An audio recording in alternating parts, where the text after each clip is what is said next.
ஹரே கிருஷ்ணா. அனைவருக்கும் வணக்கம். திருக்கண்ணங்குடி திருமாலும் திருமங்கை ஆழ்வாரும் உறங்கா புலி. திருமங்கை ஆழ்வார் ஸ்ரீரங்கப் பெருமானின் திருக்கோவில் மதில் கட்டும் பணியில் ஈடுபட்டிருந்தார். அதில் பாதியிலேயே பொருள் தட்டுப்பாடு ஏற்பட்டது. என்ன செய்வதென்று புரியாமல் திகைத்த போது அவரது சீடர்கள் நாகப்பட்டினத்து விகாரம் ஒன்றில் இருக்கும் புத்தர் சிலை தங்கத்தால் செய்யப்பட்டதென்றும் அதை கொண்டு வந்தால் ஸ்ரீரங்கத்து கோவில் திருப்பணி முடிந்துவிடும் என்றும் கூறினார்கள்.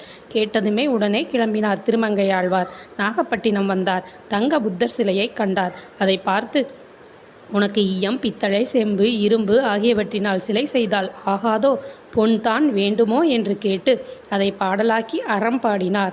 ஈயத்தால் ஆகாதோ, இரும்பினால் ஆகாதோ, புயத்தால் மிக்கதொரு பூதத்தால் ஆகாதோ, பித்தளை நற்செம்புகளால் ஆகாதோ, மாயப்பொன்னும் வேண்டுமோ, மதித்துன்னை பண்ணுகைக்கே என்று அவர் பாடி முடித்தார். தொடரும். நன்றி. ஹரே கிருஷ்ணா. சர்வம் ஸ்ரீ கிருஷ்ணார்ப்பணம்.